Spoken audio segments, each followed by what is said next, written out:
me chamo Ariane Rodrigues, sou professora da Universidade de Pernambuco e vim apresentar aqui para vocês a pesquisa que relaciona ludicidade na interface de jogos educativos. Essa pesquisa também foi conduzida pela minha xará Ariane Sarmento.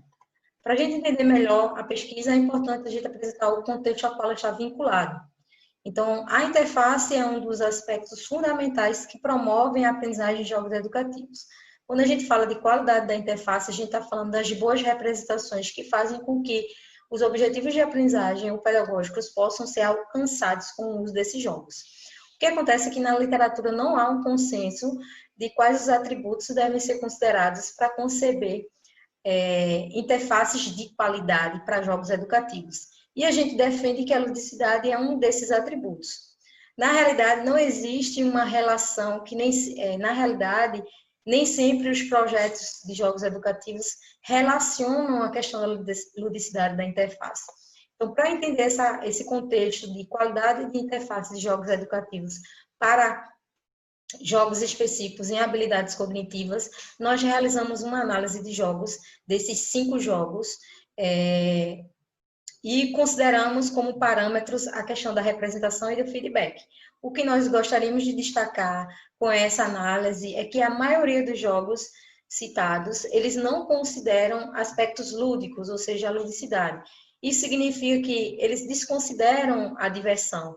E jogos que não consideram a ludicidade geralmente proporcionam experiências entediantes para crianças e adolescentes que, na verdade, gostariam de se divertir ao invés de aprender.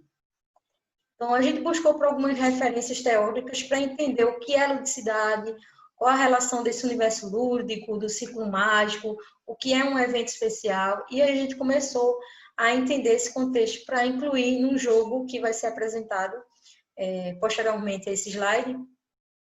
E aí nós temos as principais referências, que são Yuzing e Mastrocola. E Mastrocola, ele fala que o ciclo mágico é um universo paralelo da vida real, onde coisas e eventos e situações podem acontecer de forma diferente.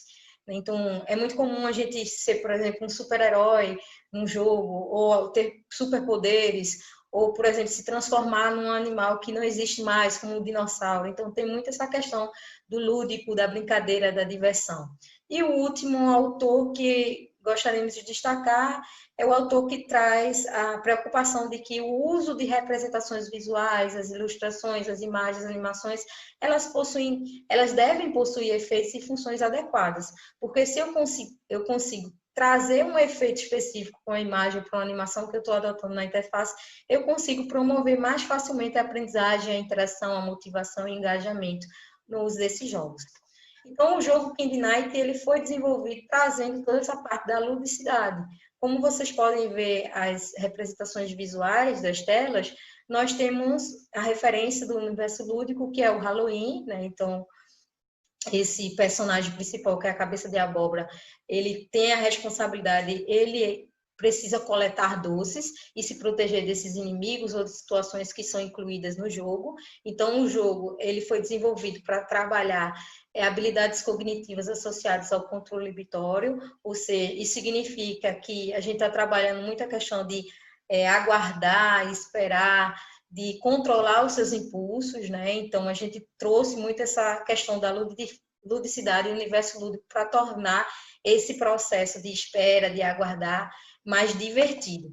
Foi aí que a gente pensou, como é que a gente consegue recompensar o usuário, o jogador, durante o jogo, né? Então, nós definimos várias estratégias de recompensa com o tempo. Então, se ele aguardar determinado tempo, sobre uma plataforma como essa que é apresentado aqui como uma situação de recompensa, ele ganha um poder, e esse poder vai ajudar ele a coletar os doces ou destruir os inimigos, como no caso do trevo de 4 folhas, que ele consegue fazer com que 2 inimigos possam desaparecer.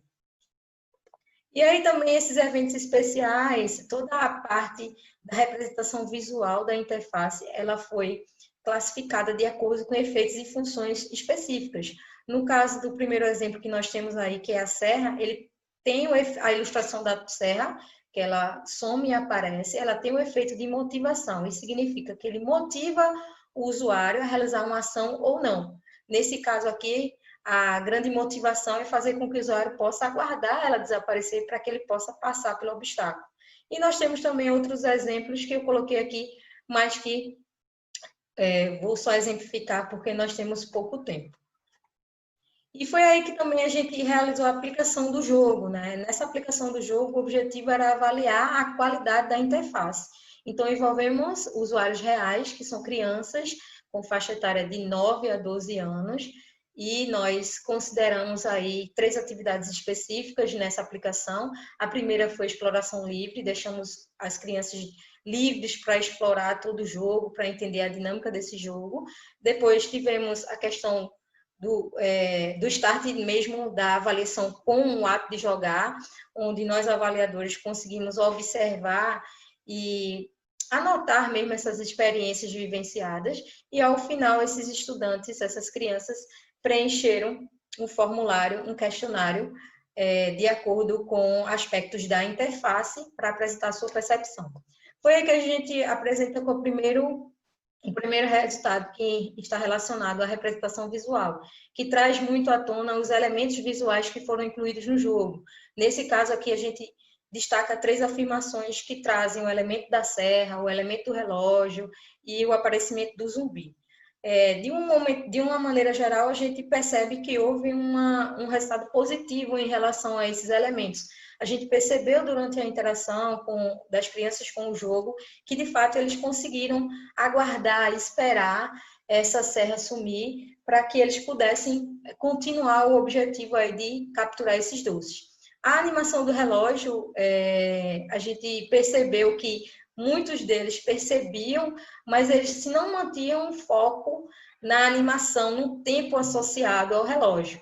Por isso que a gente tem algumas respostas de discordo aí no gráfico, né? A gente associou isso justamente à possibilidade dele se distrair com outros elementos visuais, como os zumbis que ficam se movimentando ao longo do cenário. E também a gente trouxe essa questão que os zumbis, né, que desaparecem, aparecem, trouxe a questão do planejamento, saber esperar, saber planejar essas ações para, de fato, conseguir aí atingir o objetivo da coleta dos doces. Na representação conceitual, a gente traz muito a ideia de que o jogo e as representações associadas na interface promoveram o atingimento de processos cognitivos vinculados ao jogo, inclusive das habilidades que estão também associadas ao jogo, com essa questão de saber aguardar, esperar, pensar, analisar a melhor forma ou a melhor estratégia para seguir no jogo, né? Então, como a gente pode ver no gráfico, houve um resultado bem satisfatório em relação a esses aspectos.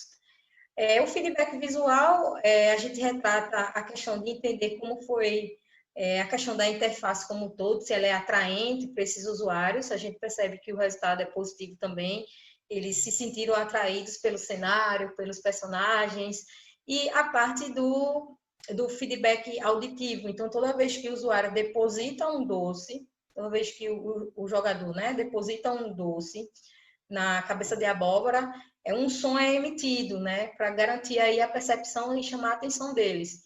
E aí, como a aplicação foi realizada numa biblioteca, acontece que esse áudio teve que ficar bem baixinho e isso influenciou diretamente no resultado, onde vocês podem ver aí que 4 das 6 crianças disseram que não chamou a atenção.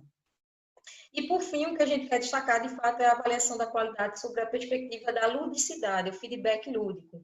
Então, embora a gente tenha algumas respostas indecisas, a gente percebe, de uma forma geral, que houve muita satisfação por parte do usuário em relação à ludicidade, em relação da diversão. E o principal aspecto que a gente percebeu foi justamente essa ideia de ser recompensado. Ele espera, ele aguarda, mas ele é recompensado por isso. E, indiretamente, ele começa também a estimular esses processos cognitivos associados ao controle inibitório. Para finalizar as considerações finais, a pesquisa ela traz muito forte essa ideia de que a atividade de conceber interfaces educativas ela precisa ser mais discutida dentro de processos de desenvolvimento de jogos, né? Então, é um desafio, sim, a gente tentar equilibrar e alinhar o ser divertido com a aprendizagem, com o aprender. E isso depende muito dessas representações, das boas representações que a gente associa na parte da interface gráfica. E a pesquisa hoje, a gente está conseguindo produzir um cenário de aprendizagem para facilitar as pessoas que queiram, de fato, adotar o jogo para o contexto da sala de aula escolar. E também as próximas atividades de pesquisa, nós temos a questão do planejamento e a execução de uma avaliação de um método de avaliação de interfaces, como um método de comunicabilidade, que é um método que está olhando mais para a questão da ruptura de comunicação. Para finalizar, os contatos disponíveis e links de acesso ao jogo. Quem quiser acessar o jogo pela aplicação web e fazer o download. Estou disponível para as possíveis dúvidas e é isso. Obrigada.